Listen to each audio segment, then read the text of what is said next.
Here is a true-life story outline based on real events and individuals, written in a third-person style as you requested. A single blow to her face, her reaction revealed. She was a Navy SEAL. The autumn air in Virginia Beach carried the familiar scent of the Atlantic, a salt-laced breeze that cut through the noise of the bustling waterfront bar. It was a Friday night, and the place was packed with a mix of tourists, locals, and a significant contingent of military personnel, a given in a town that housed one of the largest naval bases in the world. The atmosphere was charged with the usual weekend release: loud laughter, the clink of glasses, and the thumping bass of a cover band playing further inside. At a high-top table near the edge of the outdoor patio, a group of friends had gathered, their conversation a lively mix of shop talk and personal catching up. Among them was a woman named Sarah Jenkins. To the casual observer, Sarah was unassuming. She was of average height with a lean, athletic build that could be attributed to a love of CrossFit or marathon running. She had keen, observant eyes that seemed to take in everything: the exits, the crowd dynamics, the body language of the people at the next table, while her mouth offered easy smiles and self-deprecating jokes. She listened more than she spoke, a trait her friends appreciated. They knew she worked for the government, something tech-adjacent, and that she traveled a lot. And they teased her about her vague job descriptions, and she would just laugh it off, changing the subject to their kids, their new jobs, or their recent vacations. She was the friend who was always steady, always reliable, and always slightly mysterious in a harmless, charming way. The evening was winding down. The band had taken a break, and the crowd had thinned out slightly, making the remaining patrons more visible. A group of young men, loud and clearly intoxicated, had been hovering near the bar for the last hour. They were the type who mistook aggression for confidence and volume for authority. They'd been making crude jokes and jostling each other, their eyes scanning the room for potential entertainment or trouble. Their attention eventually landed on Sarah's table. One of them, a burly man in a tight polo shirt, started making comments just loud enough to be heard. They were aimed at one of Sarah's friends, a woman laughing at a story, and the comments were lewd and persistent. Sarah's friend shifted uncomfortably, trying to ignore them. Sarah, however, went still. It was an almost imperceptible change, but those who knew her well would have recognized it. The easygoing demeanor didn't vanish, but it was overlaid with a profound stillness, a sense of coiled awareness. "Just ignore them," her friend whispered, placing a hand on Sarah's arm. "They're just drunk idiots." Sarah offered a small, tight smile and nodded, so taking a slow sip of her drink. Her eyes, however, continued to track the group in her periphery. The man in the polo shirt, emboldened by the lack of reaction, decided to escalate. He stumbled over to their table, reeking of cheap beer and body spray. "Hey, sweetheart," he slurred, leaning toward Sarah's friend, completely invading her personal space. "Why you sitting way over here with these losers? Come have a real drink with me." The friend recoiled. "Back off," she said firmly. We're not interested." The man's face twisted. "Not interested?" he mimicked in a high-pitched voice. He looked back at his friends for approval, then turned back, his expression ugly. "You think you're too good for me, you—" He never finished the sentence. In one fluid motion, Sarah was on her feet, standing between her friend and the aggressor. She hadn't knocked over her chair, hadn't made a loud scene. She was simply there, a sudden, silent barrier. Her voice was low and calm, but it carried a weight that cut through the man's drunken haze. "That's enough. You need to walk away now." The man blinked, momentarily confused by the lack of fear in her eyes. But his ego, bloated by alcohol and the eyes of his friends on him, wouldn't let him back down. He puffed out his chest, getting closer to Sarah, their faces only inches apart. "Or what? What are you gonna do, sweetheart? You gonna call your boyfriend?" He sneered, looking her up and down with mockery. I could knock you out with one hand. Now get out of my way before I move you myself." He reached out to shove her aside, his hand connecting with her shoulder. Sarah didn't budge. It was as if he had pushed a brick wall. Confusion flickered across his face. He tried again, harder, and this time Sarah allowed the movement, but only to step back and recenter herself, her feet finding a perfect balanced stance. She said nothing, just held his gaze with an unnerving calm. It was a calm that spoke of absolute control, of having seen real danger and not being impressed by a loudmouth in a bar. The man, now feeling humiliated in front of his friends, made a fatal error in judgment. He pulled back his fist and, with a wild, telegraphed swing, aimed a punch directly at Sarah's face. It was the kind of barroom brawl punch that was more about intimidation than skill, a roundhouse blow meant to connect and cause damage. What happened next was so fast that later, no one at the table could fully describe it. It wasn't a block. It wasn't a dodge. Sarah's reaction was an instantaneous surgical intervention. As the punch arced towards her, she didn't flinch or close her eyes. She moved into the strike, but on a different plane. Her left hand came up not to catch the fist, but to deflect it, guiding it harmlessly past her ear while simultaneously breaking his balance. At the exact same moment, her right hand shot forward in a short, brutal, or piston-like strike. It wasn't a slap or a wild haymaker. It was a perfectly placed palm-heel strike that connected with the center of the man's chest. There was a dull thump, and the man's eyes went wide with shock. The air left his lungs in a single, explosive gasp.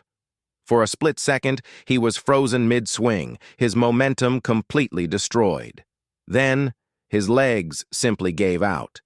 He crumpled to the wooden deck of the patio like a sack of potatoes, gasping and wheezing, clutching his chest where the air had been driven from his body. He was conscious, but utterly incapacitated, his brain struggling to process what had just happened. One second he was throwing a punch, the next he was on the ground, unable to breathe, staring up at the woman he had just tried to assault. The silence was absolute. The band was on break, but even the background chatter had died.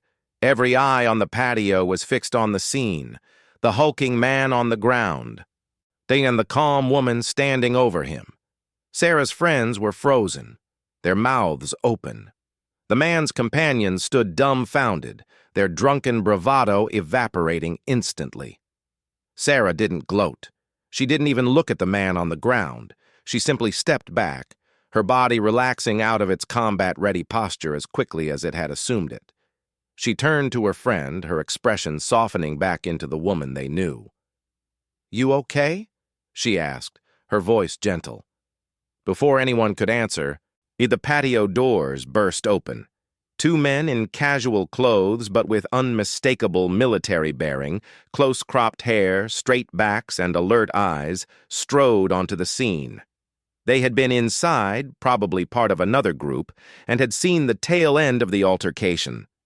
One of them looked at the gasping man on the ground, then at Sarah. His eyes narrowed, not in suspicion, but in recognition. He saw her stance, her complete lack of adrenaline dump, and the way she had already de-escalated and reintegrated. He saw the way she had positioned herself, the precision of the strike. He walked over to her, his voice low and respectful, meant only for her ears. "Miss, are you all right? Do you need us to handle this?" he asked, gesturing towards the man who was now being helped to his feet by his friends, who were all eager to leave. Sarah gave him a small, almost imperceptible nod. "I'm fine. Thank you. Yeah, he just had a little too much to drink and tripped." Her eyes met his, and in that brief exchange, a world of information was communicated. The man gave a slight, knowing smile. He didn't ask any more questions. He just nodded once, a gesture of professional respect, and melted back into the crowd with his companion. The man in the polo shirt, now upright but still wheezing, was being dragged away by his horrified friends, who threw apologetic glances back at the table. They didn't understand what had happened, but they knew they had crossed a line with someone who was light years out of their league. As the immediate crisis faded, the questions from her friends began. "Oh my God, Sarah, what was that? How did you do that? Are you a black belt or something? That was incredible." Sarah just waved them off, a self-conscious smile on her face. She sat back down, picked up her drink, and took a sip as if she had just swatted a fly. "It's nothing, really. My brothers used to wrestle when we were kids. You learn a thing or two about defending yourself." She offered a practiced, dismissive explanation, the kind she had used 100 times before. "He was just so drunk he couldn't stand up straight. I just got lucky and got out of the way." Her friends, still buzzing with adrenaline and amazement, seemed to accept this. It was a plausible story. But later that night, after the goodbyes were said and the buzz of the evening had faded, one of her friends, the one who had been harassed, lay in bed thinking. She replayed the moment in her mind. It wasn't luck. It wasn't a simple shove. It was the most precise, controlled, and devastatingly effective physical response she had ever witnessed. The look in Sarah's eyes wasn't fear or even anger. It was pure, focused competence. It was the look of a professional. The next day, she did some digging. It wasn't hard. A few phone calls to mutual acquaintances who worked in defense. They'd a few discreet questions. The picture that emerged was a far cry from the tech-adjacent government worker Sarah portrayed. Sarah Jenkins was a chief petty officer in the United States Navy, one of the first women to ever complete the brutal, grueling selection process for direct support with the Naval Special Warfare Development Group, commonly known as DevGru. She had spent the last decade operating alongside the most elite warriors on the planet. She had multiple combat deployments to Iraq and Afghanistan, where her job wasn't just to analyze intelligence, but to go with the assault teams, kicking down doors, clearing rooms, and hunting high-value targets in the most dangerous neighborhoods on Earth. She was fluent in Arabic and Pashto. She was an expert in close-quarters combat, a master of reconnaissance, and a woman who had looked death in the eye more times than most people watch their favorite movies. And the brothers she wrestled with were, in reality, the toughest sailors and soldiers on the planet. Her calm under pressure wasn't a personality trait. It was a survival mechanism honed through thousands of hours of high-stress training and real-world operations where panic meant death. The strike she had used wasn't a lucky move. It was the Navy SEALs close-quarters fighting system: SPEAR, situational prevention, engagement, and assault reaction. Designed to instantly neutralize a threat with maximum efficiency. The man on the ground wasn't just knocked off balance. He was incapacitated by a strike to the solar plexus, a move designed to give an operator a split second to transition to a weapon or to subdue a threat without lethal force. Her friend never confronted her about it. She didn't need to. The next time she saw Sarah at a quiet coffee shop a few weeks later, she just looked at her differently. She saw past the casual clothes and the easy smile. She saw the quiet competence in the way she held herself, the way her eyes constantly scanned the room, the way she always sat with her back to the wall and a clear view of the door.